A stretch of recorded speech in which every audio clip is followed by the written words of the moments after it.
নাই সেরে বাবারা, দিনের বেলায় যারা এসেছো আমার নবীকে ওই ইহুদিটা ডাক দিয়ে কয় আপনি কেমন নবী?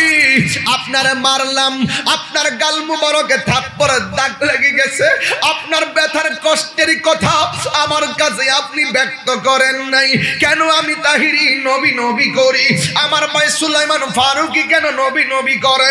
ও যুবক ভাইয়েরা, আজকে আমার ডানে বামে হাজার ব্যস্ততাকে পিছনে ফেলে নবীর মাহফিলে কেন আপনারা বসে আছেন? কি পেয়েছেন? জীবনে তো কোনোদিন নবীরে দেখেন নাই, তারপরও কেন এত পাগল? জীবনে তো কোনোদিন নবীকে স্বপ্নে হয়তো দেখেন নাই, এরপরে কেন নবীর পাগল? আপনি জবাব দিয়ে দেন, আমিও সবাইকে জানাইয়া দেই, বিশ্বের মানুষকে জানাইয়া দেই, আমার নবীর জন্য এই জন্য পাগল যিনি রুহানি জগতে উম্মতের জন্যই কেঁদেছেন, যিনি মায়ের রেহেম থেকে দুনিয়াতে আসার আগেই এই যে মিলাদুন নবীতে আপনারা রাসূল দুনিয়াতে আসার পরেই উম্মতের জন্যই কেঁদেছেন, পাথরের আঘাত খেয়ে উম্মতের জন্যই কেঁদেছেন, দুনিয়ার থেকে মেরাজে যাওয়ার সময় উম্মতের জন্যই কেঁদেছেন, মেরাজে গিয়ে নাচ নিয়ামত দেখার পরে না খাইয়া উম্মতের জন্যই কেঁদেছেন। আরে বাবা, দুনিয়ার দিকে যাওয়ার সময় উম্মতের জন্যই কেঁদেছেন, রওজা মুবারকে এখনো উম্মতের জন্যই কাঁদেন, হাসরের ময়দানে উম্মতের জন্যই কাঁদেন, যিনি সব সময় আমাদের জন্য কাঁদেন, আমরা তার জন্য পাগল হয়ে গেছি। গভীর মনোযোগ। আমি যতক্ষণ কথা বলছি আর ওয়াজের প্রয়োজন হয় না। যদি যতক্ষণ বক্তব্যের মতো যে কথাগুলো বলেছি, আমার পূর্বে বক্তাগণ যে কথাগুলো বলেছেন, শুধু এই কথাগুলো যদি আমল করেন আর ওয়াজেরই কোনো প্রয়োজন নাই। এরপরে যেহেতু অনেক দূর থেকে এসেছি, গঠনমূলক কিছু কথা বলি বিদায় হব। আমার নবী, আপনার নবী রহমাতুল লিল আলামিন, রমজান মাস আসতেছে, আমার নবী বলতেন আল্লাহুম্মা বারিক লানা ফি রাজাব ওয়া শাবান ওয়া বাল্লিগনা ইলা রমাদান। হে আল্লাহ, রজব এবং শাবান মাসে বরকত দাও এবং রমজান পর্যন্ত আমাদেরকে পৌঁছে দাও। আমার নবী রমজান মাসের বাদে, রমজান মাস ছাড়া 11 মাসের মধ্যে সবচাইতে বেশি রোজা রাখতেন। বর্তমানে শাবান মাসটা চলতেছে, এই শাবান মাসে আমার নবী বলেন শাবান মাসের 14 তারিখ দিবাগত রাত্রে আমার আল্লাহ আমার উম্মতকে সবচাইতে বেশি গুনাহ মাফ করে দেয়। এই জন্য আমার যুবক, শুধুমাত্র শবে বরাতের মসজিদ ভরে গেল, বারান্দা ভরে গেল, বাহির পর্যন্ত মানুষ চলে গেল, মসজিদের মধ্যে 3 দাঁড়ানোর জায়গা নাই। কিন্তু ফজরের নামাজে অনেক মসজিদে দেখা যায় এক কাতারও মুসল্লি হয় না। কেন? শুধু একদিনের জন্য তো আল্লাহ তোমাদেরকে বানাই নাই, আমার আল্লাহ তো বানাইছেন দৈনিক 5 বার আল্লাহর কুদরতি কদমে মাথাটা নুয়াইয়া দেওয়ার জন্য। আমার আল্লাহ বলেন ইন্নাল ইনসানা লাফি খুসর। আমার আল্লাহ বলেন নিশ্চয়ই মানুষ ক্ষতিগ্রস্তের মধ্যে রয়েছে। 4টা গুণ যার মধ্যে থাকবে সে কখনো ক্ষতিগ্রস্তের মধ্যে পড়বে না। 1 নম্বর হলো ধৈর্য, যেই ধৈর্যের প্রমাণ আপনারা দিয়েছেন। 2 নম্বর হলো দাওয়াত, 3 নম্বর হলো আমল, 4 নম্বর হলো ঈমান। যদিও নাম্বারটা চতুর্থ বলেছি, কিন্তু হাকিকতে এটাই হলো প্রথম নাম্বার। যার ঈমান নাই তার আমলের কোনো দাম নাই। কথা বলেন ঠিক কিনা? হায় হায়, আমি বলছিলাম আল্লাহ বলছেন ইন্নাল ইনসানা লাফি খুসর, নিশ্চয়ই মানুষ ক্ষতিগ্রস্ত। আবার এই আয়াতের পরে আয়াতের মধ্যে আমার আল্লাহ বলেন ইল্লাল্লাযীনা আমানু ওয়া আমিলুস সালিহাতি ওয়া তাওয়াসাউ বিল হাক্কি ওয়া তাওয়াসাউ বিস সাবর। সুবহানাল্লাহ। আল্লাহ রাব্বুল আলামিন বলেন নিশ্চয়ই মানুষ ক্ষতিগ্রস্ত, কিন্তু যারা ঈমানদার এবং নেক আমল করে, হকের উপদেশ দেয়, ধৈর্যের উপদেশ দেয়, এরা ছাড়া যত মানুষ আছে সব মানুষগুলা ক্ষতির সম্মুখীন। এই জন্য যুবক, এই সূরার আলোকে মুফাসসিরিন কেরাম বলেন, এবং আমার নবীর একটা খণ্ডিত হাদিস শরীফের মধ্যে এসেছে, 4টা গুণ যার মধ্যে থাকবে সে কখনো ক্ষতিগ্রস্তের মধ্যে পড়বে না।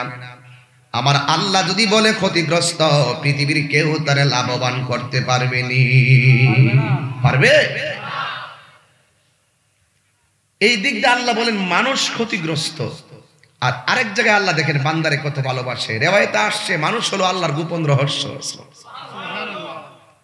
ঠিক কিনা বলেন? লাকাদ খালাকনাল ইনসানা ফি আহসানি তাকবীম।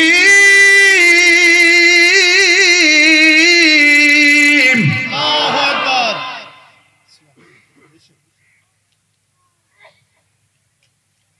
এক জায়গায় আমার আল্লাহ বললেন নিশ্চয়ই মানুষ ক্ষতিগ্রস্ত, আরেক জায়গায় আমার আল্লাহই বলতেছে অবশ্যই অবশ্যই আমি বান্দারে অনেক সুন্দর নমুনায় বানিয়েছি। এত সুন্দর নমুনায় বানাইয়া কেমনে তোমার বান্দারে জাহান্নামে দিবা ফালাইয়া। আল্লাহ বলেন বান্দারে তোরা আমার কাছে চা, আমি আল্লাহ অনেক খুশি। তোরা যখন তওবা করস আমি আল্লাহ অনেক খুশি। তোরা এমন গুনাহ করেছিস তোর মা জানে না, তোর বাবা জানে না, কিন্তু আমি আল্লাহ জানি। চোখের পানিটা ছাইরা শুধু আমারে কয় আল্লাহ গুনাহ করেছি আর গুনাহ করব না। আমার আল্লাহ রহমান নামটা কেন লাগাইছে আপনারা জানেন কিনা আমি বুঝি না। রহিম শব্দটা কেন লাগাইলো, গফুর গফফার কেন লাগাইলো? একটা কারণে লাগাইছে, আমার বান্দা বেখিয়ালিতে কইরা গুনাহ কইরা ফালাইতে পারে, যাইব কই আমি আল্লাহর দিকে তো ফিরে আসবে। আমার বান্দারা যখন ওই গুনাহগুলা যাই না, আমি আল্লাহর কাছে দুইটা হাত তুইলা চোখের পানি ফালাইয়া কান্না কইরা আসমানের দিকে তাকায়া ডাকটা মারবে আল্লাহ আল্লাহ কইয়া ডাকটা দিব। আমি আল্লাহ রাব্বুল আলামিন আমার রহমান নামের খাতিরে, আমার গাফর গফফার নামের খাতিরে আমি আল্লাহ তাদের জীবনের গুনাহগুলো মাফ করে দিব। জবানটা খুলে কোন গুনাহ মাফের মালিক কে? আর বড় করে বলুন না কে? এই জন্য বন্ধু ওই আল্লাহ বলেন নিশ্চয়ই মানুষ ক্ষতিগ্রস্ত। আবার আল্লাহ বলেন আল্লাযী খালাকাকা ফাসাওয়াকা ফাআদালাক ফি আই সূরাতিন মা শাআ রাক্কাবাক। আমি আল্লাহ বান্দারে যেমন চাইছি আমার পাশে থেকে নিয়েছিলেন বহুদী বসা, জামাল ভাই বসা, উপজেলার চেয়ারম্যান, আওয়ামী লীগের নেতৃবৃন্দ, আমার সুলাইমান ভাই, আব্দুল হাকিম ভাই সহকারে যারা আমার চেয়ারের দুই পাশে বসে আছে, এই মাথা নিচু করে রাখবেন না, আমাদের দিকে তাকান, একটা মানুষের দিকে তাকাইয়া দেখেন, এইভাবে গুনতে গুনতে গুনতে গুনতে ওই পাশে যান, দেখবেন একটা মানুষের চেহারার সঙ্গে আরেকটা মানুষের চেহারার কোনো মিল নাই। আল্লাহু আকবার বলেন। কেমন কারিগর আমার আল্লাহ, কেমন ডিজাইনার। বেশি লাগে না, নিজের আঙ্গুলের দিকে তাকাইয়া দেখো, একটা আঙ্গুল না থাকলে কত অসুবিধা লাগে, একটা চক্ষু না থাকলে কেমন লাগে। বন্ধুরে ওই আল্লাহ কত দয়াবান, আল্লাহ কত মেহেরবান। আমার নবী বলেন 4টা গুণ যার মধ্যে থাকবে সে কখনো ক্ষতিগ্রস্ত হবে না। এর মধ্যে একটা হলো ধৈর্য। এই ধৈর্য যদি থাকে, আমার আল্লাহ বলেন আমি আল্লাহ ধৈর্যশীলদের সঙ্গে রয়েছি। দেখেন যত প্রকারের ইবাদত আছে, ওই ইবাদতের মধ্যে সর্বোত্তম ইবাদত হলো নামাজ। এই নামাজটার কথা বলার আগে আমার আল্লাহ ধৈর্যের কথা বলেছেন। সুলান ভাই ধৈর্যের কথা আগে বলছেন, নামাজের কথা বলার আগে ধৈর্যের কথা আগে বলছেন। এখানে হুজুর আছেন। ইয়া আইয়ুহাল্লাযীনা আমানুস্তাঈনু বিস-সাবরি ওয়াস-সালাহ।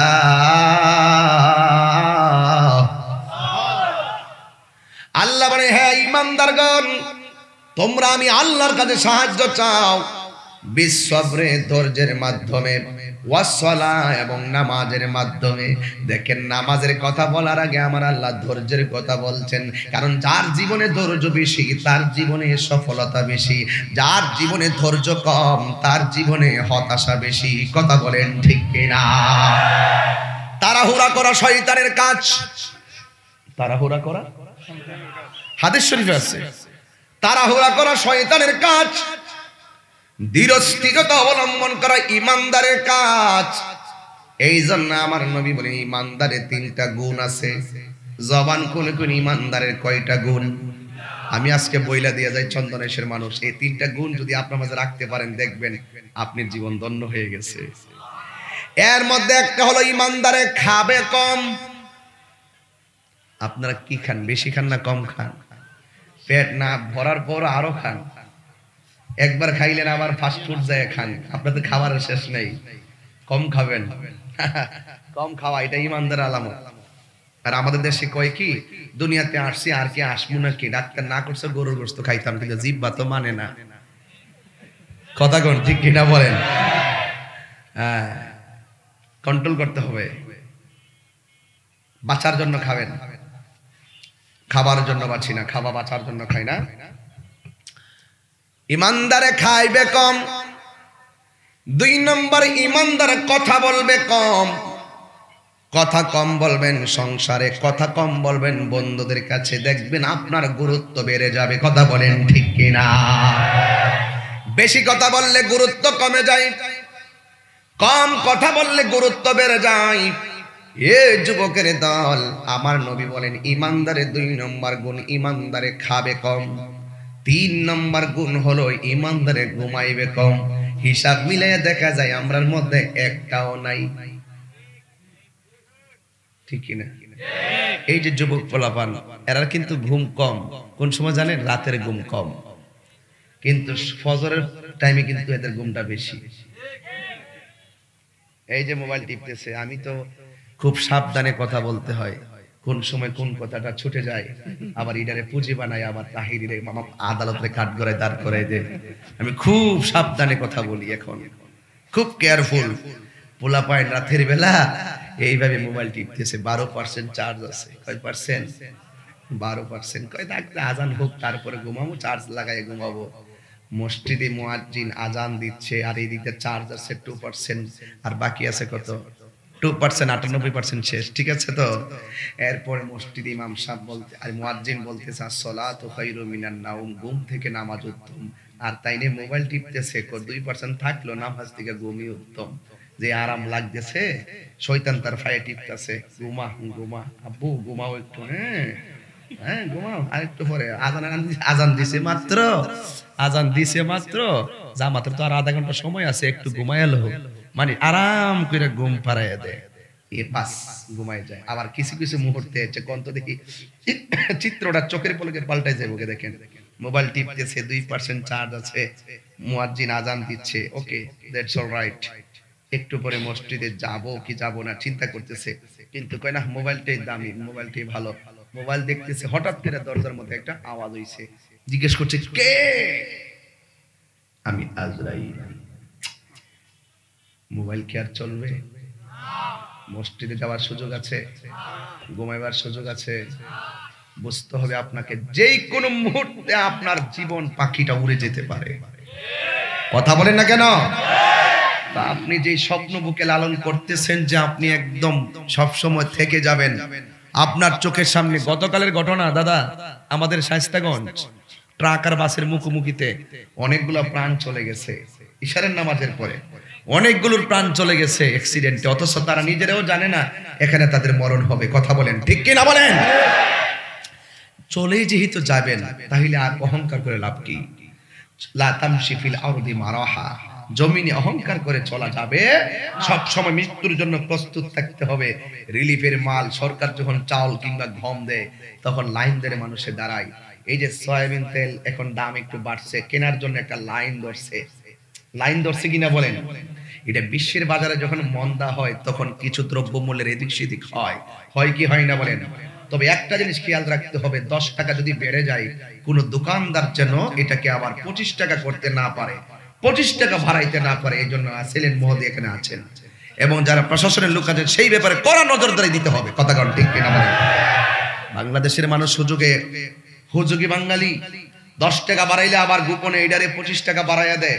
এইরকম জুলুম যেন আবার সমাজে না হয়, ঠিক কিনা বলেন? এই জন্য যুবক ভাইয়ের আমার, খবরদার, আপনাকে বলছিলাম সাবধান, চলেই যেহেতু যেতে হবে। এখন রাসূল বলছেন 3টা গুণ যার মধ্যে থাকে সে কি ইমানদার। সে কি? 1 নম্বর, সে কথা বলবে কম। আজকে থেকে কি কথা বেশি বলবেন না কম বলবেন?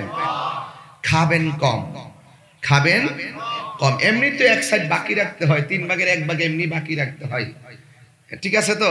এগুলো সায়েন্টিফিক ভাবেও স্বাস্থ্যের জন্য অনেক উপকার। দেখবেন আমার দেশে ডায়াবেটিসের রোগী আছে কিনা বলেন, ওরে জিজ্ঞেস করবেন যে আপনার 11 মাসের ডায়াবেটিসের কন্ডিশন আর রমজান মাসের ডায়াবেটিসের কন্ডিশনটা কেমন, কোন তো দেখি। হুজুর এত খাবারই খায় কিন্তু রমজান মাসে খুব কন্ট্রোল থাকে, শরীরটা খুব আরাম থাকে। কেন থাকে জানেন? খাবারের রুটিনটা ঠিক থাকে এই জন্য। আর রমজান মাস সারা খাবার রুটিন ঠিক থাকে না, এখানে খাইলে আবার ওখানে খায়। এই জন্য বিজ্ঞান বলছে রোজা আসলে মূলত একটি চিকিৎসা। যদি কেন সুবহানাল্লাহ। আত্মার চিকিৎসা হয়, আধ্যাত্মিক চিকিৎসা হয়, রূহানি চিকিৎসা হয়। আধ্যাত্মিক ভাবে যার মনোবল শক্ত থাকে শরীর এমনিই ভালো থাকে। পরিষ্কার? তাহলে এই কথাগুলো ফেলে দিবেন না ভাই। রমজান আসতেছে, প্রস্তুতি নেন, প্রস্তুতি নেন। আমি এই কথাই বলছি, মানুষ ক্ষতিগ্রস্ত বলেছেন কে? আল্লাহ বলেছেন। এরপরে আমার নবী বলছেন 4টা গুণ যার মধ্যে থাকে সে ক্ষতিগ্রস্ত হবে না। এর মধ্যে একটা ধৈর্য। নামাজ পড়ো, নামাজ কায়েম করো। নামাজের কথা বলার আগে আমার আল্লাহ বলছেন ধৈর্য ধারণ করো, কারণ ধৈর্য যার সাথে থাকবে ইন্নাল্লাহা মা'আস সাবিরিন। আল্লাহ রাব্বুল আলামিন ধৈর্যশীলদের সঙ্গে রয়েছেন। আল্লাহ রাব্বুল আলামিন আরেক জায়গায় বলেন, আমি আল্লাহ যাকে বেশি ভালোবাসি তাকে ভয় দিয়ে পরীক্ষা করি। আমি আল্লাহ যাকে বেশি ভালোবাসি তারে খোদা দিয়ে পরীক্ষা করি। আমি আল্লাহ যারে বেশি ভালোবাসি তার জানের উপরে রোগ বিমার দিয়ে ভালোবাসি। আমি আল্লাহ যারে ভালোবাসি ওয়া নাকসিম মিনাল আমওয়াল, আমি আল্লাহ তার কাছ থেকে সম্পদ কাইরা নিয়ে পরীক্ষা করি, সম্পদ দিয়ে পরীক্ষা করি, আমপার সম্পদ কেড়ে নিয়ে পরীক্ষা করি। এই সমস্ত পরীক্ষার ভিতরে যদি তুমি ধৈর্য ধারণ করতে পারো, আমার আল্লাহ বলেন ওয়াবাশশিরিস সাবিরিন, আমি আল্লাহ রাব্বুল আলামিন ধৈর্যশীলদের সঙ্গেই রয়েছি। এই জন্য যুবক ভাইরা জান দিয়া পরীক্ষা করবে। যখন জ্বর উঠবে চিন্তা করবেন না। জ্বর ওঠার পরে অনেক মানুষ চিন্তায় পড়ে যায়, অথচ আমার নবী বলেন যার জ্বর ওঠে এই জ্বরের কারণে আমার আল্লাহ রাব্বুল আলামিন তার সগীরা গুনাহগুলো মাফ করে দেয়। এই জন্য আমার যুবক, আমার নবী আপনার নবী বলছেন ধৈর্য লাগবে। আর একটা হলো দাওয়াত। আমরা কোন পলিসিতে কথা বললে মানুষ দিনের পথে আসবে, কোন পলিসিতে কথা বললে মানুষ আল্লাহর দিকে ঝুঁকে পড়বে। এই জন্য আমার আল্লাহ বলছেন উদউ ইলা সাবিলি রাব্বিকা বিল হিকমাতি ওয়াল মাউইজাতিল হাসানা। আল্লাহ রাব্বুল আলামিন বলেন মানুষদেরকে দিনের পথে ডাকবে, 2টা পদ্ধতি অবলম্বন করবে। একটা হলো সুন্দর ব্যবহার, আর একটা হলো হিকমত মানে কৌশল। কৌশল করে এক বিন্দু দিলে যেই কাজ হয়, বিনা কৌশলে কলস ডাললেও সেই কাজ হয় না। এই জন্য আমার আল্লাহ বলেন হিকমতের মাধ্যমে মানুষকে দিনের পথে আনতে হবে, আর সুন্দর কথার মাধ্যমে মানুষকে আল্লাহ চিনাইতে হবে। কেন? কারণ লা ইকরাহা ফিদ্দিন, ধর্মের মধ্যে কোনো জোর জবরদস্তি নাই। কথা বলেন না ঠিক কিনা? এই জন্য আমি এখন ঘটনায় ঢুকে গেলাম, খুব দরদ লাগাইয়া শুনবেন। আমার নবী একদিন দাঁড়িয়ে আছেন, একটা ইহুদি আমার নবীর কাছে আসলেন। আসার পরে আমার নবী ডাক দিয়ে কয়, তুমি জাতে কি? কয়, আমি জাতে কইলাম ইহুদি। তবে একটা কথা মনে রেখো, আল্লাহর কাছে একমাত্র মনোনীত ধর্মের নাম হলো ইসলাম। কথা কোন ঠিক কিনা? আল্লাহর কাছে একমাত্র মনোনীত ধর্মের নাম কি? এ যুবক, আমার নবী ইহুদির ডাক দিয়ে কয়, শুনো, একদিন দুনিয়া ছেড়ে চলে যাওয়া লাগবে। তোমার পূর্বের পুরুষ চলে গেছে, আমাদের পূর্বের পুরুষ অনেকে চলে গেছে, একদিন তোমাকেও যেতে হবে। মনে রেখো, ইসলামের সুশীতল ছায়াতল ছাড়া আল্লাহর কাছে মুক্তি পাওয়া যাবে না। ইহুদিতে ডাক দিয়া কয়, আমার বাপ দাদার ধর্মের মধ্যে চুনকালি লাগাইতে পারবো না। আমার নবী বলে, বাপ দাদা তোমার কোনো উপকারে আসবে না। তুমি ইসলাম ধর্ম গ্রহণ করার জন্য আমি রাসূল তোমার প্রস্তাব করতেছি।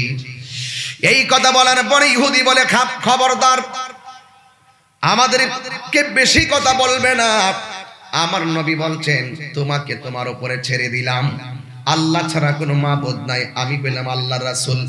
এই কথা বলার পরে ওই ইহুদিটা তার ডান হাতটা ঘুরাইয়া আমার নবীর গাল মুবারকে একটা থাপ্পড় মেরে দিয়েছে। জোরে জোরে কি নাউজুবিল্লাহ পড়বেন না? এমন জোরে আমার নবীর গাল মুবারকে থাপ্পড় মারছে গো। আরে বাপরে বাবা, নবীর সামনে হলো উমর। নাম কি? আমারে অনেকে বলে, হুজুর নরম ভাষায় ওয়াজ করেন, সবাই আবু বকরের চরিত্র গ্রহণ করবে না, কেউ উমরের আদর্শ লালন করে। এই জন্য আমি নরম পারি না, আমি উমরকে ফলো করি। মারহাবা কর। এই জন্য আমি প্রায় মাহফিলি বলি, একদিন তো মরে যাব, কিন্তু লড়ে যাব।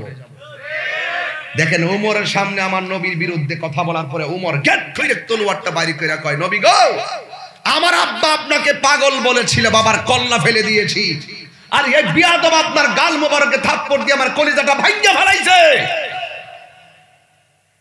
ওর কল্লা আমি ফেলাইয়ে দেব। রাসূল বললেন, চুপ, কিফ ইয়া উমর, থামো, সবর, ধৈর্য ধারণ করো। রাসূল মন তো মানে না, ঠিক আছে একটু অপেক্ষা করো। রাসূল আবার ইহুদির কাছে গেলেন, যাইয়া ইহুদির হাতটাকে এইভাবে ইহুদির হাতটাকে ধরলেন, ঠিক এইভাবে ধরলেন, ধরে আমার নবীর হাতটাকে এইভাবে রাখলেন, এই ঠিক এইভাবে রাখা রাসূল এইভাবে তাকালেন। আর উমর মনে করতেছে, ইহুদি যদি আবার বাম হাত ঘুরাইয়া নবীর বাম গালের মধ্যে যদি থাপ্পড় দেয়, তাইলে রাসূল যদি আমরা নাও বলে প্রয়োজনে দুজুকে যাবো, ওরে মাইরা কুস্তিকে তলোয়ার ভাইর করে দাঁড়ায় আছে, যে যা থাকে কপালে একদম তার কল্লা ফেলে দিব। রাসূলে পাক যা জানে উমর তো আর তা জানে না, রাসূল যা দেখে উমর তো আর তা দেখে না। আমার রাসূল বলেছিলেন, আমার পরে যদি পৃথিবীতে কোনো নবী আসতো, সেই নবীটা হযরত উমর হইতো। আর উমর সেই উমর যিনি রাস্তা দিয়ে একবার গেলে সেই রাস্তা দিয়ে শয়তান যায় না। এটা ইনসাফওয়ালা নেই বিচারক ছিলেন উমর, খলিফাতুল মুসলিমিন, পরওয়ার্দ জাহানের খলিফা ছিলেন হযরত উমর। এবার আমার নবী ইহুদির হাতটা ধরলেন, ইহুদির হাতটা ধইরা আমার নবীর হাত মুবারকে নিলেন। নেওয়ার পরে আমার নবী বলতেছেন, শোনো, আমি তোমারে দ্বীনের দাওয়াত দিয়েছি, আমার দায়িত্ব পালন করেছি মাত্র, মানা না মানা এটা তোমার ব্যাপার। বন্ধুরে আমার, ও চন্দনাইশের বাবারা, এবার আল্লাহর হাবিব ইহুদির হাতটাকে নিজের হাতের মধ্যে নিয়া ডাক দিয়ে কয়, হে আল্লাহর বান্দা, তুমি যে আমার ডান হাতটা করে থাপ্পড় মারছো, দেখো আমার গালটা লাল হয়ে গেছে, তবে আমি জানতাম চাই, তুমি যে আমাকে মেরেছো, তোমার হাতের মধ্যে কোনো ব্যথা পাইছো নি? চিৎকার মেরে কি আল্লাহু আকবার বলবেন না? আল্লাহু আকবার, আল্লাহু ইয়া রাসূল,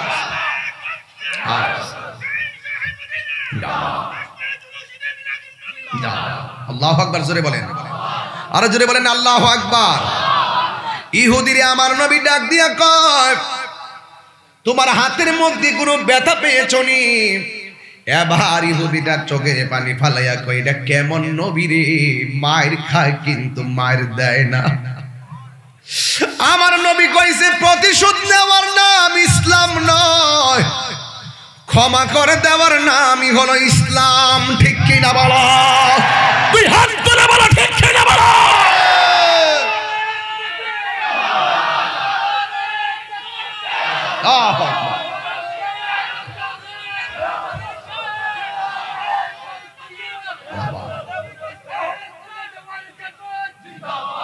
আল্লাহু আকবার। না খেয়ে দ্বীনি প্রচারের কাজে নিজেকে, একটা সঙ্গীত গাই, অসুবিধা হবে আপনাদের? সময়ের দিকে তাকিয়ে কিন্তু আমি ওইদিকে যাচ্ছি না, এবং লম্বা বিষয় নিতে পারতেছি না।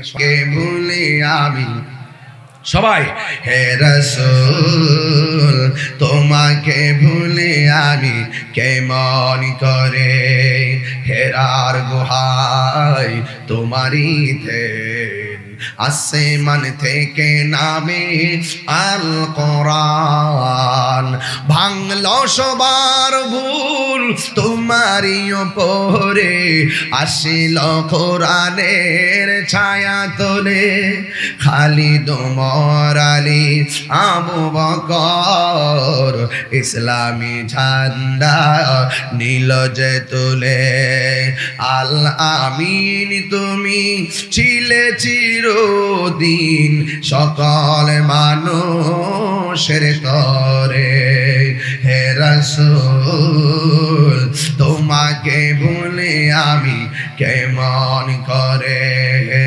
রাসূল তোমাকে ভুলে আমি হাজারো ব্যথা বেদনার পরে, ফিরে আসনি তুমি আপন ঘরে, দিনের আলো তুমি ছড়িয়ে দিতে, চলে গেছো মদিনায় মক্কা ছেড়ে, হে রাসূল তোমাকে ভুলে আমি কেমন করে, হে রাসূল তোমাকে ভুলে আমি কেমন করে, একটা জবান বন্ধ রাখবেন না, জবানটা ছেড়ে বলো ইয়া রাসূলুল্লাহ। ও বন্ধুরি,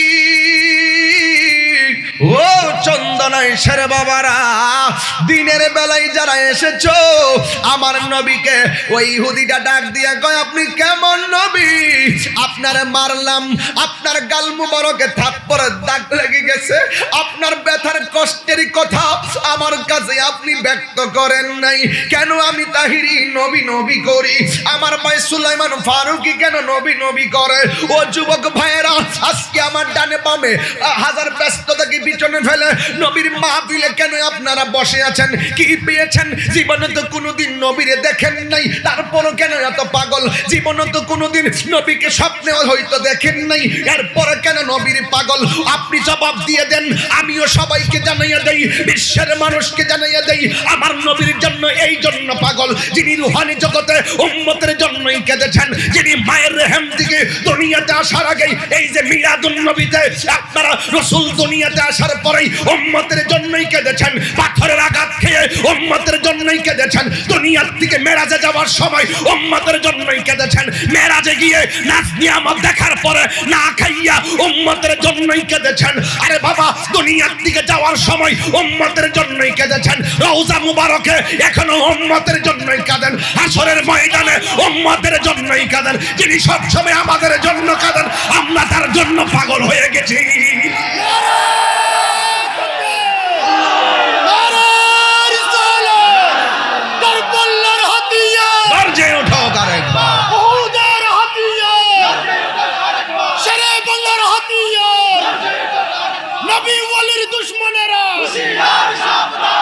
আল্লাহু আকবার বলেন। এই জন্য আমরা নবীর পাগল। জীবনে কোনোদিন নবীকে স্বপ্নে না দেখলো, নবীর মহাব্বত হৃদয় থেকে চুল পরিমাণ দূরে যাবে না। বাতেল অপশক্তি গলায় কণ্ঠের মধ্যে ছুরি লাগিয়ে দিলেও ইয়া রাসূলুল্লাহর স্লোগান বন্ধ হবে না। এটা কন্টেনমেন্ট কনফিডেন্স। জীবন দিয়ে দেব কিন্তু ঈমান দিব না। রাসূল আদর্শ শিখিয়ে গিয়েছেন আমাদেরকে, জীবন দিও, জীবন তুচ্ছ, ঈমান শ্রেষ্ঠ। কি দিয়ে আমি আপনাকে বোঝাবো আমি রাসূলকে কত ভালোবাসি? আপনাদের ভালোবাসা দেখেই বুঝে ফেলেছি আপনারা জীবনের চাইতে বেশি রাসূলকে ভালোবাসেন। হাত তুলে বলেন না আমরা নবীকে ভালোবাসি কিনা, বলেন না আরে নবীরে ভালোবাসি কিনা বলুন না। এই জন্য আমি আপনাদেরকে একটি কথাই বলবো, কবরে যান সেখানে নবী, মৃত্যুর সময় সেখানেও নবী, হাসরের ময়দানে সেখানেও নবী। নবীর কথা মানলে হয় মুমিন, না মানলে হয় কমিন। রাসূলের অপমানে যদি কাঁদে না তোর মন, মুসলিম নয় মুনাফিক তুই রাসূলের দুশমন। মুসলিম নয় মুনাফিক তুই রাসূলের দুশমন, ঠিক কিনা বলেন? এই জন্য কেউ যখন আমার নবীর বিরুদ্ধে কথা বলে আমি সহ্য করতে পারি না। কেউ যখন নবীর বিরুদ্ধে কথা বলে চন্দনা মানুষ বরদাস্ত করতে পারে না। আল্লাহ বলেছেন আন-নাবিয়্যু আউলা বিল মুমিনিনা মিন আনফুসিহিম, রাসূল আমাদের জানের চাইতে আরো নিকটে। আমার রাসূল বলেছেন লা ইউমিনু আহাদুকুম হাত্তা আকুনা হাব্বা ইলাইহি মিন ওয়ালিদিহি ওয়া ওয়ালাদিহি ওয়ান নাসি আজমাইন, সকল মানুষের চাইতে আমার নবীকে ভালোবাসার নামই হলো ঈমান। পৃথিবীর কোনো কিছু চোখে লাগে না, মোস্তফার দিদার পেলে আর কিছু লাগে না। কি দিয়ে বোঝাবো আপনাকে? কিশোর বয়সে রাসূলকে না পান কিন্তু নবীর নাম মুখ থেকে দূরে সরাবেন না। যৌবনকালে না পান নবীর নাম ভুলবেন না। বৃদ্ধকালে নবীকে না পান ভুলবেন না। অপেক্ষা করুন মৃত্যুর সময় আসে কিনা। ভাঙ্গা করে বসে থাকবেন চন্দনাইশ, একটা আমল থাকে এগুলা। এরপর বলি নবীর উপরে 80 বার দরুদ শরীফ পড়বেন। রাতে ঘুমায় শুয়ে শুয়ে ডান কাতে ওযু কইরা দরুদ শরীফ পড়বেন। দরুদ শরীফ দৈনিক রাতের বেলা যত বেশি পারেন পয়রা পয়রা ঘুমাইবেন। 40 দিন আমল করবেন, দেখবেন রাসূল আপনার ঘরে হাজির।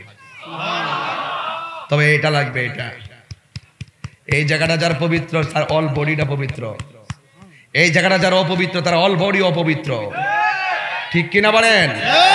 গায়ের পরিচর্যা তার কম করলেন না। কোন কাপড়টা গায়ে লাগালে বেশ মানাবে, কি প্রসাদী চেহারায় মালিশ করলে আমাকে সুন্দর দেখাবে, কম তো আর করলেন না। কিন্তু মনের অজান্তে গুনাহ করে করে ওই হৃদয় নামক সফটওয়্যারটাকে যে বরবাদ করে ফেলেছেন, সেই খবর কি আপনার আছে?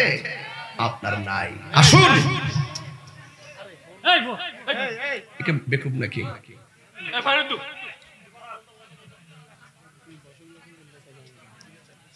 না তুমি এইভাবে বোতলটা ডিল দিলে কেন? না ওর চোখে পড়লে তো অ্যাক্সিডেন্ট করতে না। বাস্তব কথা বলছি, এই পাগলামি করবো না, নিষেধ। যদি একান্তই পানি দিতে চাও আস্তে আস্তে ঢুকে যার প্রয়োজন দিবা, আর দিলে আমার নষ্ট হবে মাহফিলটা। সবাই জবানটা খুলে আল্লাহু আকবার বলবেন না? আমি কি দলিলের বাইরে আর প্রয়োজন ব্যতি রেখে কি একটা কথা বলছি? আমরা নবীর জানের চাইতে বেশি ভালোবাসি, এটা কি আমাদের অপরাধ?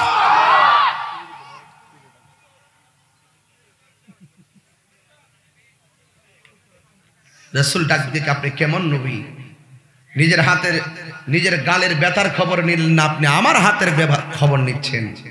আমার রাসূলকে এটাই ইসলাম। আরে আমার ইসলাম তো এমন ইসলাম, এই বাংলাদেশে হিন্দু খ্রিস্টান বৌদ্ধ মুসলমান পাড়ায় পাড়ায় বাস করে, অনেক জায়গায় একই বাজার থেকে বাজার করে, একই ঘাটের পানিতে গোসল করে, একই বাড়িতে মাছ ধরে, একই নদীর মধ্যে মাছ ধরে। মুসলমান মাছ ধরে, হিন্দু মাছ ধরে, কিন্তু মুসলমান মুসলমানদের ধর্মীয় উৎসব পালন করে, হিন্দু হিন্দুদের ধর্মীয় উৎসব পালন করে। কেউ কাউকে বাধা দেয় না, এটার নামই ইসলাম। আমার ইসলাম তো সেই ইসলাম যে ইসলাম মন্দির ভেঙে মসজিদ বানাবার পারমিশন দেয় না। সাম্প্রদায়িক সম্প্রীতিতে আমার বাংলাদেশ নাম্বার 1 আছে। এই সাম্প্রদায়িক সম্প্রীতিকে বিনষ্ট করার জন্য একদল উগ্রপন্থী সব সময় ছিল বাংলাদেশে, ঠিক কিনা? এদের থেকে সাবধান থাকতে হবে, আপন পর চিনতে হবে, ঠিক কিনা বলেন? এই গুজব এই উগ্রতা নতুন নয়। প্রতি দেশেই কিছু না কিছু আছে যারা সাম্প্রদায়িক সম্প্রীতিকে বিনষ্ট করতে চায়, আছে কিনা বলেন? ইসলামের সংজ্ঞাই বোঝে না, হাতের মধ্যে লাঠি নিয়ে বড় বড় নাইস মারে। জিহাদ জিহাদ জিহাদ চাই, জিহাদ করে বাঁচতে চাই, হাই আলাল জিহাদ, জিহাদে আসো। বাংলাদেশ তুমি কার সাথে জিহাদ করো? সুন্দরভাবে কথা বললেই কাজ হয়ে যাচ্ছে। জোর করে কি ভালোবাসা আদায় করা যায়? জোর করে কি দাবি আদায় করা যায়? রাস্তাঘাট বন্ধ করে দিয়ে কি দ্রব্যমূল্যের মূল্য কমানো যাবে? কৌশলী হন। আল্লাহ বলছেন উদু ইলা সাবিলি রাব্বিকা বিল হিকমাতি ওয়াল মাউইজাতিল হাসানা। যখন তুমি যেই কোনো কাজে যখন কৌশল অবলম্বন করবা, দেখবা ধৈর্য যখন তোমার মাঝে থাকবে, কোনো লাঠি নিয়ে প্রতিবাদ করতে হয় না, মুখের আওয়াজ দিয়ে দেশ জয় করা যায়। আপনারা তো জানেন না, আমি যে রিস্ক নিয়ে এখন মাহফিল করি, যেই সমস্ত জায়গায় আমি মাহফিল করি, ওই জায়গাতে গিয়ে সুন্নিদের তো বিশাল বড় মাহফিল করা অনেক কঠিন, হিকমত লাগবে। আমি চেষ্টা করতেছি মাত্র, আমাদের সংখ্যা কিন্তু অনেক বেশি, আপনি জানেন না, আশ্চর্য হয়ে যাবেন। সুন্নি দেশে অভাব নাই, কিন্তু আমরা যাই না দেখে আমরা জানি না সুন্নি অনেক আছে বাংলাদেশে, কিন্তু আওয়াজ কম। কেন আওয়াজ কম? আমাদের মধ্যে ভাগ বেশি। কি বেশি? ভাগ বেশি। দরবারে ভাগ আছে, বিভিন্ন ভাবে অভিমানে ভাগ আছে, কিন্তু এই অভিমানগুলো দূরে ঠেলে দিয়ে আমাদেরকে ঐক্যবদ্ধভাবে কাজ করতে হবে। আমি ওই মিশনে কাজ করতেছি, আপনারা কেউ আমাকে নেগেটিভ ভাববেন না, কেউ ভাববেন না। আমার একটা প্রজন্ম আছে কিনা বলেন? আমার ছেলের প্রজন্ম আছে না? তো আমার ছেলেকে আমি কি দিয়ে যাবো, আমাকে ভাবতে হবে। কথা বলেন, ঠিক কিনা বলেন? এই জন্য মুরব্বীরা আমাদেরকে সুন্নিয়ত শিখাইছে, আমরা তাদের কাছে চিরঋণী। একটা কথাই বলবো, খন্ড খন্ড আন্দোলন মানুষকে কাঙ্ক্ষিত জায়গায় পৌঁছতে বাধা দেয়, আর ঐক্যবদ্ধ আন্দোলন মানুষকে কাঙ্ক্ষিত জায়গায় পৌঁছে দেয়। এই সূত্রটা মনে রাখবেন। তবে এখন যা হচ্ছে এগুলো অভিমান, মনে রাখবেন, তেগিরা অভিমানী হয় কিন্তু বেঈমানি করে না, এটাই বাস্তব। সর্বক্ষেত্রে রাজনীতি হোক আর আমাদের আহলুস সুন্নাত ওয়াল জামাতি হোক, সাবধান। যারা দিল থেকে নবীকে মহব্বত করে তারা কখনো রাসূলের বিরুদ্ধে অবস্থান করতে পারে না। আর বর্তমানে আমাদের মাঝে এই আমাদের সুন্নিদের নাম ব্যবহার করে বিভিন্ন শিয়ার উপদ্রব হয়েছে, ঠিক কিনা বলেন? এদের সঙ্গে আহলুস সুন্নাত ওয়াল জামাতের কোনো সম্পর্ক নাই। তবে আমরা বোঝাইবার চেষ্টা করব ইনশাআল্লাহ। তবে কি বলছিলাম, রাসূলকে ডাক দিয়ে কয়, নবী গো, আপনি আমার হাতের খবর নিলেন, আসলে আমি বুঝি নাই আপনার ধর্মটাই সঠিক, আমাকে দেরি করবেন না, আমাকে কালিমা পড়িয়ে মুসলমান বানাই দেন। সুবহানাল্লাহ। তলোয়ার দিয়ে মুসলমান বানাইতে হইছে? মেরে মুসলমান বানাইতে হইছে? শুধু ধৈর্য ধারণ করেছেন। এই ধৈর্যটা আপনার ভিতরে, আপনাকে বহুত মানুষ গালি দিবে। আরে আমারে ফেসবুকে ঢুকে দেখেন, আমার জীবনে অনেক গালি আমি শুনি। ফেসবুকে ঢুকলে 12টা কমেন্টস ভালো হইলে বাকিগুলো সবই খারাপ। এখন কিছুটা ভালো হইছে, ওই যে ধৈর্য ধারণ করতেছি। এখন হেরাই যারা গালি দিতে হেরাই না, ঠিক আছে, তেলাওয়াত করে, ওয়াজ করে, কোরআন শরীফ তেলাওয়াত করে, মানে যতটুকু বলা ততটুকু বলে আর কি। কিন্তু গালি সে কত দিবে? আমি একটা কথা বলি, ফেসবুকে যদি কেউ আপনাকে গালি দেয়, রিপ্লাই আছে না, লাইক রিপ্লাই আছে না, এখানে লিখে দিবেন আসসালামু আলাইকুম। গালি দেওয়ার পরে আপনি লিখবেন, দাদা আপনি কেমন আছেন। দেখবেন কয়দিন গালি দিব, অটোমেটিকলি সে আপনার ব্যাপারে চিন্তা করবে, লোকটার এত গালি দিলাম সে আমার সালাম দেয়, এটার নাম ইসলাম। কথা বলেন, ঠিক কিনা বলেন? সে যদি আপনার মা বাবাকে গালি দেয়, আপনি চুপ থাকবেন, পাল্টা আপনি তার মা বাবাকে গালি দিবেন না। এই ফেসবুক একটা গজবে পরিণত হয়েছে ইদানিং, কারণ ফেসবুকের কথা ছুড়াছুড়ি আর ভালো লাগে না, ঠিক কিনা বলেন? তাহলে কেউ আপনাকে গালি দিলে আপনি তাকে কি করবেন? আসসালামু আলাইকুম, আসসালামু আলাইকুম, দাদা কেমন আছেন, বাস এইভাবে উত্তর দিবেন। দেখবেন অটোমেটিকলি, হাদিস শরীফের মধ্যে আছে, কেউ যদি কাহারো পিতা মাতাকে গালি দেয়, তাহলে এই গালিটা তার নিজের মা বাবার উপরে যাই পড়ে, ঠিক কিনা বলেন? এদের আমরা কখনো কাহারো পিতা মাতাকে গালি দিব, কাহারো পিতা মাতাকে গালি দিব না। কেন? এটার নাম ইসলাম নয়।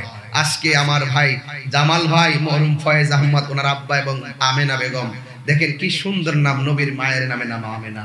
আরে ওনার আব্বা আম্মা যদি বেঁচে থাকতো, আমি তাহিরি যদি এই মাহফিলে আসতাম, আমার মনে হয়, আমার দিল বলছে অনেক খুশি হইতো।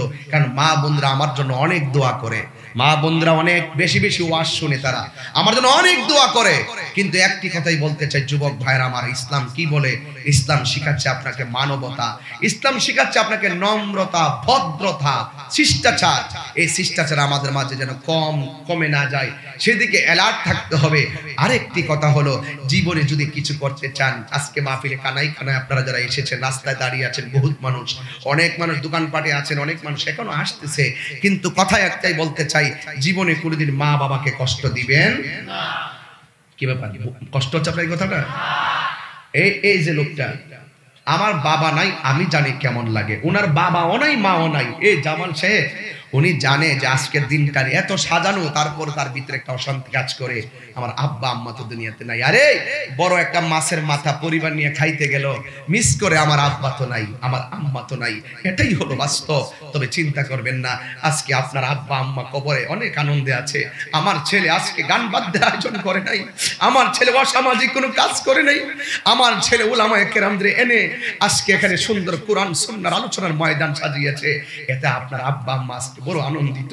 কারণ যুবক, আজকের একটা ঘটনা শুনতে হবে আপনাদেরকে। আজকের একটা ঘটনা যদি আমি আপনাদেরকে বলি, আরে বাবা, জীবন এমন একটা জীবন। আরে গত কয়েকদিন আগে দেখেন, আমার আত্মীয়, আমার আপন ভাগ্নির ননদ, তার পেটে বাচ্চা ছিল, আমাকে বলছে দোয়া করার জন্য। বিকাল বেলায় শুনলাম বাচ্চাটা পেটের মধ্যে নিয়েই ওই মাটা মারা গেছে। এইভাবে কত মার জীবন চলে যাচ্ছে। আরে ডাক্তাররা বলতেছেন যতটুকু ব্যথা হলে একটা মানুষ মারা যায়, তার চাইতে কয়েক গুণ বেশি ব্যথা হয় তার মা দুঃখিনীর। এরপর আল্লাহ পাক তারে বাঁচায় রাখে। ওই ডেলিভারি কেসে যদি কোনো মহিলা মারা যায়, আমার রাসূল বলেন তার মরণটাকে আমার আল্লাহ শহীদের খাতায় লিখে দেয়। এই জন্য আমি পায়ে ধরে বলি, ওই মা যার ঘরের মধ্যে আছে, মনে রাখবেন মক্কা মদিনা আপনার ঘরে আছে। আজকে অনেকজনের নামের আগে দেখতেছি আলহাজ লেখা আছে, জাহিদ ভাইয়ের নামের আগে আলহাজ লেখা আছে, আবু আহমেদ ভাইয়ের নামের আগে আলহাজ লেখা আছে। এইভাবে যারা আলহাজ মক্কা মদিনায় গিয়েছেন, অনেক টাকা তো আপনার দিয়েছেন, কিন্তু আপনি দেখেন তো রসুল কি ফেসিলিটি আপনার জন্য দিয়েছেন। কেউ যদি মায়ের চেহারার দিকে একবার নেক নজরে তাকায়, তাহলে আল্লাহ পাক আপনার আমল নামায় কবুল হজের সওয়াব দিয়ে দিবে। এই যে 18 তারিখ দিবাগত রাত্রে, আরে 14 তারিখ দিবাগত রাত্রে সবে বরাত আসতেছে আরবি চাঁদের, আজকে ওই রাত্রে বহুত পোলাপানে ইবাদত করবেন, তাই না? মনে রাখবেন 5 প্রকার মানুষের দোয়া সেদিন কবুল হবে না। কয় প্রকার বললাম? ইমাম সাহেব তো ওয়াজ করবে, ইমাম সাহেব ওয়াজ করবে, আর নফল নামাজ পড়বেন নিচে 12 রাকাত, উপরে যা পড়তে পারেন। কিন্তু যারা মা বাবার অবাধ্য সন্তান, তাদের দোয়া কবুল হবে না। যারা আল্লাহর সঙ্গে শরীক করে, তাদের দোয়া কবুল হবে না। যারা নেশা করে, তাদের দোয়া কবুল হবে না। যারা জাদু টুনা বান মারে, তাদের দোয়া কবুল হবে না। হুজুর ঠিক আছে কথাগুলো? আপনি মা বাপরে কান্দাইয়া মসজিদে গিয়ে আল্লাহরে আপনি পায়া ফালাইবেন? মা বাপরে কান্দাইয়া আপনি যাইয়া মক্কা মদিনায়, বাবা বাবা কষ্ট করছে বহুত, আরেকটু কষ্ট করছে। মা বাপরে কাঁদায়া মক্কা মদিনায় গিয়ে হজ করলে মনে করছেন আপনি হজ কবুল হয়ে যাবে? পৃথিবীটা কি এতই সোজা? আপনি বুঝেন না সংক্ষেপে মার মর্যাদাটা কেমন। বান্দা আল্লাহকে আল্লাহ ডাক দিবে, ওই আল্লাহকে ডাক দিতে গেলে বান্দার প্রয়োজন হবে। বান্দাকে দুনিয়াতে পাঠাবে, পাঠাইবার আগে প্রথম সেন্টারটা স্টেশন বানাইছে মায়ের গর্ভটাকে। এই জায়গাটার দামের ব্যাপারে আল্লাহ বলছেন ওয়াহনান আলা ওয়াহানিন। এই পৃথিবীর মধ্যে যদি কোনো মানুষটা তোর জন্য কষ্টের পর কষ্ট করে, সেই মানুষটা তোমার মা। আজকে সারাটা জীবন তোমার শরীরটা নরম ছিল, মা তোমার শক্ত বানাইছে। তুমি রুজি করতে পারতে না, আপনি রুজি করতে পারতেন না, আপনার মা আমাকে তিলে তিলে তিলে তিলে তিলে তিলে বড় করে ম্যাজিস্ট্রেট বানাইছেন। আর এখন মাটা বৃদ্ধা হয়ে গেছে, সে এখন ছোট বাচ্চার মতো হয়ে গেছে। আল্লাহ এই জন্যই তো কোরআনে শিখাই দিয়েছে রব্বির হামহুমা কামা রব্বায়ানি সগীরা। আল্লাহর কাছে দোয়া করবে এভাবে, আল্লাহ আমার মা আমার ছোটবেলায় যেমন মায়া করছে, তুমি এমন করে মায়া করো। আল্লাহ বলছে ইম্মা ইয়াবলুগান্না ইনদাকাল কিবারু আহাদুহুমা আও কিলাহুমা, তোমরা তোমাদের মা বাবা যদি বৃদ্ধ হয়ে যায়, একজন কিংবা দুইজন, তাদের সঙ্গে খারাপ ব্যবহার করা যাবে। এই সবে বরাতের আগে আমার ভাই সুলাইমান ভাই আমারে বলছিলেন, সবে বরাত সামনে আসতেছে, কথা বলার জন্য কোন ভাবে মসজিদে ঢুকতে হবে আমি আপনাকে দেখাই দিয়ে যাচ্ছি। মার পায়েদের মাপ চাইবেন মসজিদে ঢোকার আগে, আল্লাহকে ডাক দেওয়ার, মসজিদে গিয়ে নামাজ পড়বেন, মার পায়ে ধরবেন, ধরে বলবেন আম্মা আজকে সবে বরাত, তুমি যদি মা আমার প্রতি নারাজ থাকো, আমার নামাজ তো কবুল হবে না। হাদিস শরীফে আসছে এই সবে বরাতের রাত্রে রাসূলকে একদিন ঘরে পাওয়া যাচ্ছিল না। আয়েশা সিদ্দিকা রাদিয়াল্লাহু তাআলা আনহা মনে করছেন রাসূল অন্য কোনো বিবির ঘরে গিয়েছেন। সব খুঁজে শেষ পর্যন্ত না পেয়ে গুরুস্থানে গিয়েছেন, যাইয়া দেখে রাসূল গুরুস্থানে দাঁড়িয়ে দাঁড়িয়ে কাঁদতেছেন। আমার রাসূল বলেন আয়েশা তুমি জানো আজকে রাতটা কোন রাত? আজকে রাতটা হলো শাবানের 14 তারিখে দিবাগত রাত। এই রাত্রে আমার উম্মতকে বেশি ক্ষমা করা হবে। এর থেকে প্রমাণ হয়ে যায় ওই রাত্রে কবর জিয়ারত করা সুন্নত। কথা বলেন ঠিক কিনা বলেন? সেদিন নামাজ পড়ে দলবদ্ধ হয়ে যাবেন গুরুস্থানে, গোরস্থানে যাই আপনজন আমি জামাল বাড়ি বলে দিয়ে যাই, 10 জন হোক, 20 জন হোক, 30 জন হোক, মসজিদের ইমাম নিয়ে হলো আজকে ফয়েজ সাহেব এবং আমেনা বেগম আপনার আব্বা আম্মার কবরের পাশে গিয়ে দাঁড়িয়ে যাবেন, নিয়ে সবাই মিলে একসাথে মসজিদে মুসল্লিরা গোরস্থানে চলে যাবেন, গিয়ে খাস করে দোয়া করবেন। কেন জানেন? এই মানুষটা কষ্ট পেলে আপনার জীবনে কিছুই লাভ হবে না। আমি আমার বাবাকে অনেক ভালোবাসতাম, আমার বাবা চলে গেছে গত 5 তারিখে, আব্বার উরুজ গেছে, হাজার হাজার লোক আসছে, কিন্তু মনে শান্তি ছিল না। কেন? আমার বাবা তো নাই। আজকে আপনারা বলবেন হুজুর মার খেদমতের কথা বলতেছেন, আমার মাই তো দুনিয়ার মধ্যে নাই, আমার বাবাই তো দুনিয়ার মধ্যে নাই, জামাল ভাইয়ের মতন এদের মতন এতিম কেউ নাই। টাকা পয়সা আরেক জিনিস, মা বাবা আরেক জিনিস। এই জন্য আমি প্রায় মাহফিলের মধ্যে একটা কথাই বলি, মা তুমি আমার আগে যেও না গো মরে, মা তুমি আমার আগে যেও না গো মরে, আমি কেমন করে দেব মাটি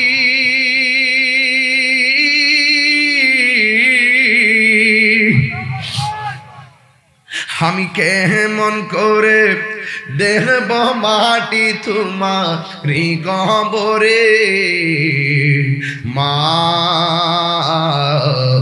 তুমি আমার আগে যেও না গো মরে, মাগো তোমার মতো লয় না কেহ আমায় কুলে টানি, আঁচল দিয়ে মুছে নাকি, আল্লাহু আকবার, আঁচল দিয়ে মুছে নাকি আমার চোখের পানি, হায়রে মা জননী আমার, হায়রে মা জননী, এই হায়রে মা জননী আমার, হায়রে মা জননী, আমি কেমন করে দেব মাটি তোমারি কবরে, মা তুমি আমার আগে যেও না গো মরে। এ যুবক, ওয়াজ করতেছি, আমার নবীর কথা তো আমরা মানবো। আমার নবী কই রিদার রাব্বি ফি রিদাল ওয়ালিদাইন, মা বাবার সন্তুষ্টি দিয়ে আল্লাহর সন্তুষ্টি, মা বাবার সন্তুষ্টিতেই আল্লাহর সন্তুষ্টি।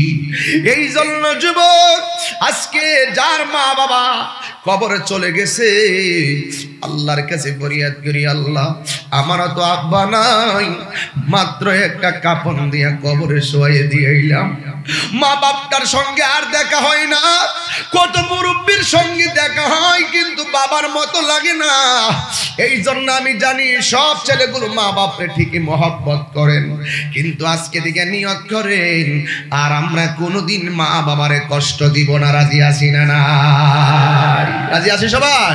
তাহলে আমার সঙ্গে বলেন, মা কেন এত দামি জানে না সকলে, বলো মা কেন এত দামি জানে না সকলে। একটা শায়েরা ছিল না, ছেলেটা কই, যাও যাও তুমি আমার সাথে গজলটা গাও, বলো সেটা হাত তুলে দেন। আরে আমরা আজকে ওয়াদাবদ্ধ করবো জীবনে কোনোদিন মা বাপকে কষ্ট দিব না। কথা বলেন ঠিক কিনা? এই কথা কন ঠিক কিনা বলেন? ওই যে আমি চট্টগ্রাম আসলে গজলটা বই, একটা গজল আছে, গজলটা গাইতাম নি? হ্যাঁ বলো বলো বলো।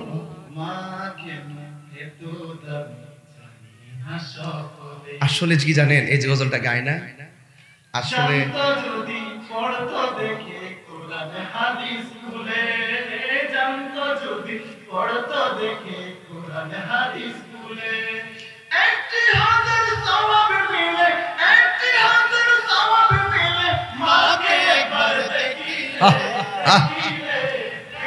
দুটা হাত তুলে না, দুটা হাত তুলে না। এত দামি জানে না সকলে, বলো মা কেন জানে না সকলে। 2টি বছর পানি করালো মায়ের বুকের দুধ, খুলে পিঠে নিয়ে আমায় দিতেন কত সুখ।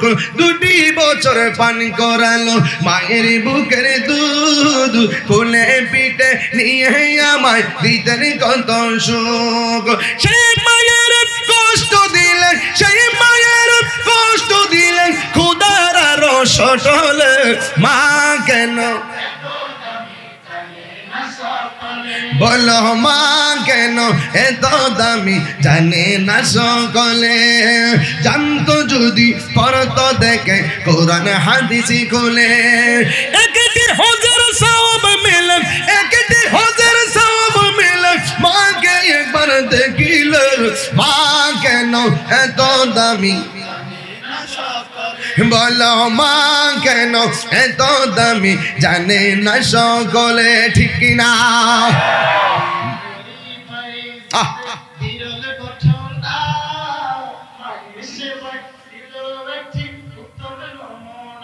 মাশাআল্লাহ।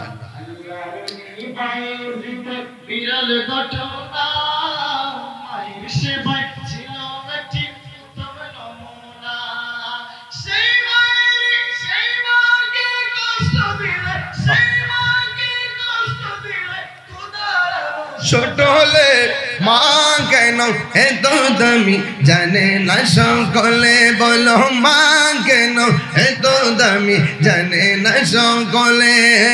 জানতো যদি পড়তো দেখে কোরআন হাদিস খুলে। একটি হজের সওয়াব মিলে, একটি হজের সওয়াব মিলে। মাকে একবার দেখিলে, দেখিলে, দেখিলে। মা কেন এত দামি জানে না সকলে। বলো, জানে না সকলে। আল্লাহু আকবার বলবেন না? আল জান্নাতু তাহতা আকদামিল উম্মাহাত, মায়ের পায়ের নিচে সন্তানের জান্নাত। যারা বিয়ে করো নাই হাত তোলো, যারা বিয়ে করো নাই হাত তোলো। সোজা করো, হাত নামাও। তোমরা 98% ভালো আছো, আর যারা বিয়ে করছে তারা 50-50 হয়ে গেছে। কে জানেন? অর্ধেক মারে মহব্বত করে, অর্ধেক বউরে মহব্বত করে। মাঝে মাঝে একবার 90% বউরে মহব্বত করে, মা বাপের খবরই লয় না।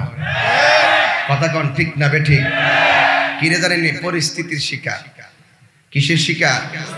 পরিস্থিতির শিকার। যতই পরিস্থিতি আর পরিস্থিতি বলো, মার তুলনা কেবলমাত্র মাই। তুমি তোমার বউর কথা রক্ষা করতে যাইয়া মারে ছাইরা দিল, তোমার বউ কিন্তু তোমার কথা রক্ষা করতে যায়, কিন্তু বউয়ের মা বাপরে কিন্তু ছাড়তো না।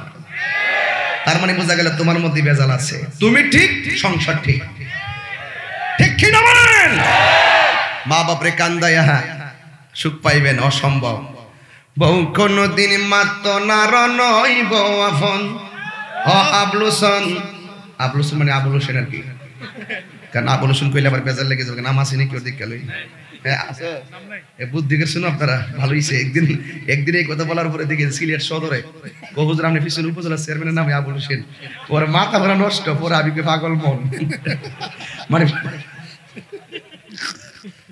পরে আমি কইছি বাবুরা, আমি বহু করে মাত্রা লই আপন ওরে পাগল মন। লাস্টে আবুল হোসেন কই না, কইলে আবার বেটা রাগ করলে।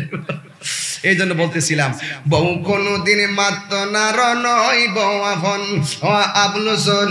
বউ কোনদিন মাত্র না রনই বউ আফন। বউ তোরে ভালোবাসিব চন্দনাস্তিকা লাল শাড়ি কিন্না দিবি যতক্ষণ। এই জিরা আব্দুল ছিল আগে ডিপ্লোমান্টি করে, তোরা ঠিক মতো কর। ঠিক আছে কথাটা? বউ কোনদিন মাত্র না রনই বউ আফন ও আবুল হোসেন।